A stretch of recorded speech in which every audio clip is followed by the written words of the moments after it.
Good morning and welcome to the Morning Scoop for Wednesday, September 2nd. This is your daily Buckeye fix. I'm Tom Orr. The question surrounding a possible 2020 or maybe spring 2021 Big Ten football season took another big turn on Tuesday when President Donald Trump weighed in on the matter.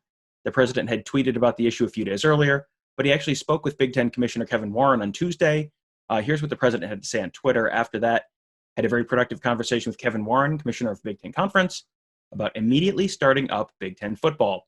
Would be good, parentheses, great, exclamation point, for everyone, players, fans, country, on the 1 yard line. Afterwards, Teddy Greenstein of the Chicago Tribune said he had talked to a Big Ten coach who said, quote, "We're trying to play as soon as possible. Let's go."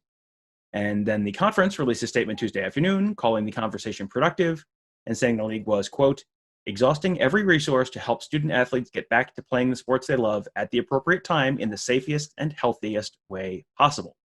I am joined by Buckeye Scoop's Alex Gleitman this morning. I originally asked him to come on to talk about a big commitment the Buckeyes landed last night, and we will get to that in a second. But Alex, first of all, what's your sense right now on what this could all mean for the possibility of a fall 2020 season?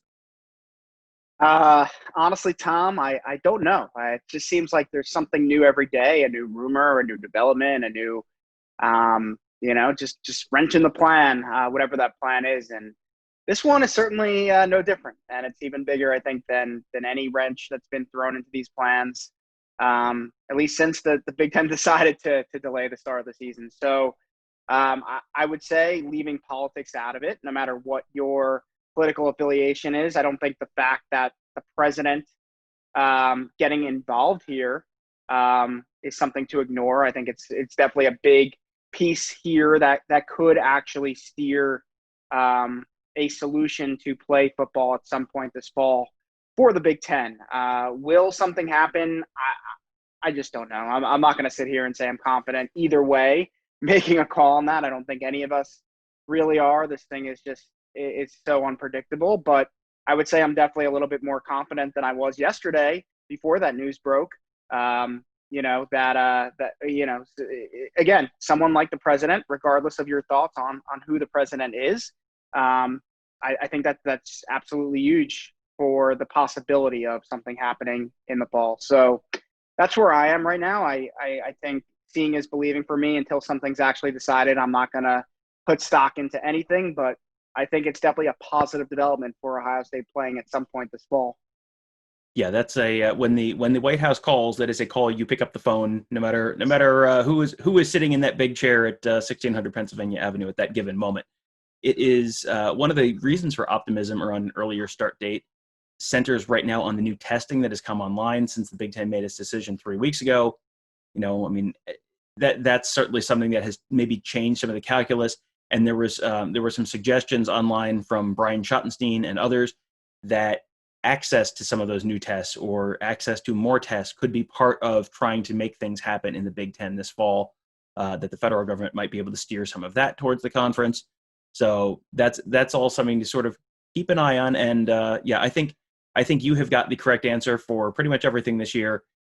Sure, let's see how this looks. I mean, it is more reason for optimism than I think there was 2 days ago that something could happen sooner than Thanksgiving maybe, but there is a lot of wait and see baked into all of this. And I think everyone listening to this knows all about where Ohio State's coaching staff and families stand on playing right now. You, Alex, are out on the East Coast. You are, you talk to some different schools other than just Ohio State, and you talk to some other schools around the Big Ten just in terms of recruiting coverage. And what have the conversations been like surrounding all of this just over the past 3 weeks at Rutgers? Is there that kind of similar push to play from parents or the coaching staff? Are they really itching to play at Rutgers or other schools that you've talked to, or is that really much more of a thing at Ohio State and Nebraska, and everyone else is a little more like reluctant to push too hard on that?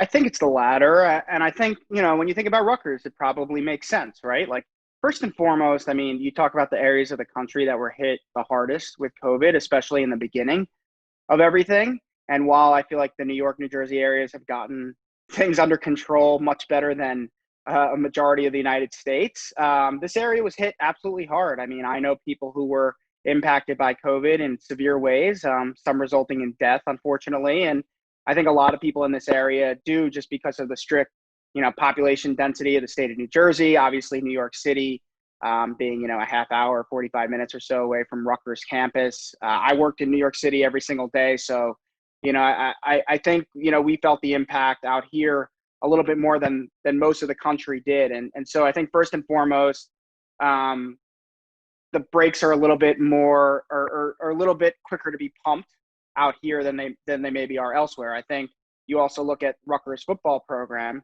and I think that probably answers a big question. Are they so, I think there's so much excitement about the Schiano 2.0 era, and I think a lot of people want to see what does the new offense look like under Sean Gleason.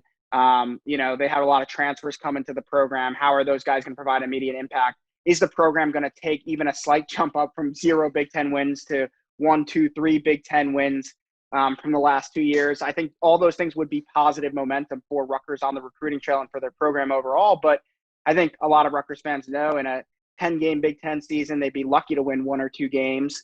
And I think that, what are you getting so excited about playing for that? When you can have another, get more recruits in the program, have another offseason to kind of, get the program where it needs to be. They had a spring ball where they were supposed to install their new offense. They never had an opportunity to do that. They had the COVID outbreak, a month ago that prevented them from practicing even. So I don't feel like the Rutgers fans and fan base are as passionate. Number one, their team, even if they had all that time to prepare, they wouldn't be as good as Ohio State was, or anywhere even close to even where an Iowa would be. And number two, I think they feel like it's not helping their program. I mean, what are they excited to watch? And so I think those two things combined, I just think it's a huge factor as to why a school like Rutgers isn't pushing so hard. But I mean, I've heard, I think the staff obviously wants to play from the contacts I have there. I think when you talk to people at schools like Purdue or Indiana, I think those guys want to play. Even if their parents or whatever aren't as vocal as the Ohio States, Iowas, Nebraskas, and whatnot. But, I when you talk about Rutgers specifically, I don't think that there's any rush for them to get on the field. The context you provided at the start of that is really interesting. It's something people in Ohio might not really totally get. My parents visited from Connecticut over 4th of July, and were just blown away at the number of people walking around without masks on. They said everyone in Connecticut, New Jersey, New York, those 3 states are basically working together and kind of have an operating plan together, the 3 of them for the tri-state area. They said it's like masks everywhere, and was out in early July and June when you never saw masks outside in Ohio. So there is I think people have been experiencing this in 2 very different ways depending on where they are in the country, and that may be part of the disconnect right now, that people can't understand why the view is so different a few hundred miles away. So we'll turn the page from COVID and the president and all of that right now and start talking about what we actually brought you on to talk about today. Bennett Christian, a tight end from Ackworth, Georgia, in the class of 2022. He committed to Ohio State last night. Alex, you talked to him about that decision. He has some pretty strong family ties to Tennessee and actually had an offer from the Vols. So what was it that sold him on being a Buckeye? Yeah, I mean, Tom, his dad played football at Tennessee. His mom was a cheerleader at Tennessee. The kid grew up, I mean, the same way many people listening to this show grew up rooting for Ohio State and thinking, if I get an offer from Ohio State, that's where I'm going.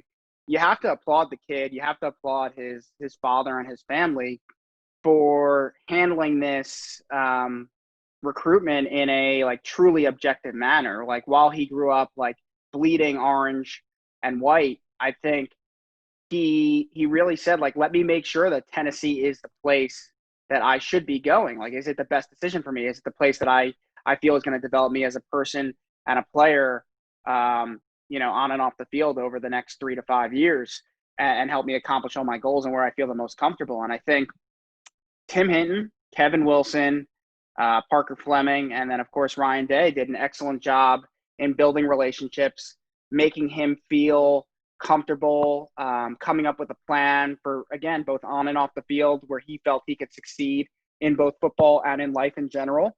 I think the only kicker was he hadn't visited Ohio State, and it's hard to kind of pick a school without doing so. And that's why it was so important for him a few weeks ago to kind of make the visit out to Columbus, despite the fact he wasn't able to meet with coaches face to face, he wasn't able to go to any of the football facilities, the stadium, the Woody, anything like that. He was able to see the campus, see the city, be on the phone with Kevin Wilson, who was kind of giving him the audio tour to some extent around campus. He got to, he got to see everything. And I think seeing everything live, plus his relationships, I just think that he felt that it was the place to go for him. If you listen to our Around the Oval commitment special from last night, to give it a listen if you haven't yet. I mean, he breaks all of this down and he kind of just walks you through everything. Obviously, he loves Tennessee, loved everything they have to offer. It just felt right for him at Ohio State. Push comes to shove, and I think that's really what it was. I think it was relationships and comfort. We always talk about those two things being huge in recruiting, and I think Ohio State just won out in those two categories. So that's what sold him on Ohio State.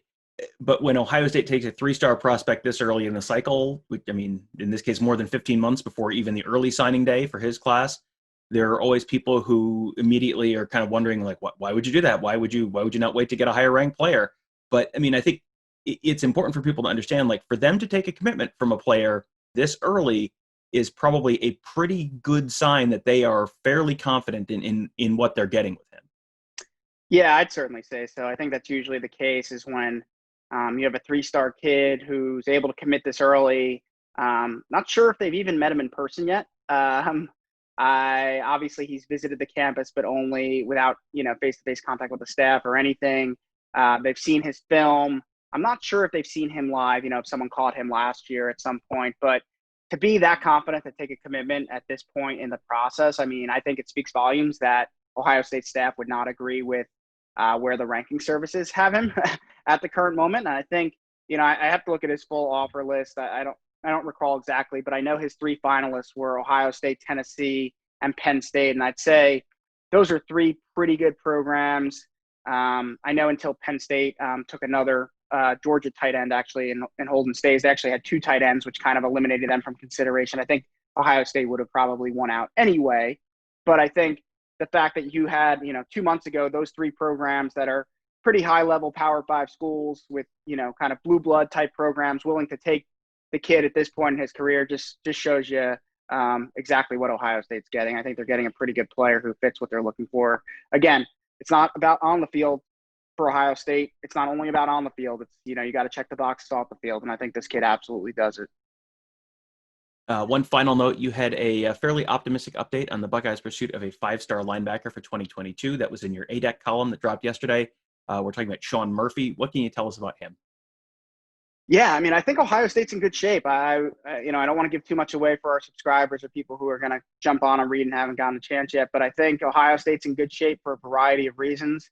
If you don't know, he's originally from Youngstown, Ohio. He has a ton of family there. So kind of growing up rooting for, he says I don't think he says he was a huge fan or anything like that, but obviously his family's pretty big Ohio State fans from what I understand. And, that's definitely a factor here is having family out there. And I think the biggest thing is, without giving too much away, Ohio State landed a commitment from his teammate, defensive tackle Tyleik Williams last week. And I think that that's going to play a role in this one as well as his relationship with CJ Hicks and some other commits in the class, Tom McCullough and a few others who are working on him. So I think right now Ohio State's in a good spot. I'm not saying anything's going to happen soon. I think schools like Alabama and a few others are definitely in this thing. But I think Ohio State's in as good a spot as you can be right now for Sean Murphy. Well, Alex, thank you for joining us. You can find much more from Alex at BuckeyeScoop.com. He dropped a commitment episode, as he mentioned, of his Around the Oval podcast where he interviewed Bennett Christian about his decision. Lots of good stuff in there. Definitely worth checking out. I think you'll come away pretty impressed with Bennett as a person and as a player. Alex also, as I mentioned, dropped a new edition of the ADEC column that went into a lot more detail on some of the topics we discussed today. You can find that all at BuckeyeScoop.com. Thank you guys for listening. Have a great day, and we will talk to you tomorrow.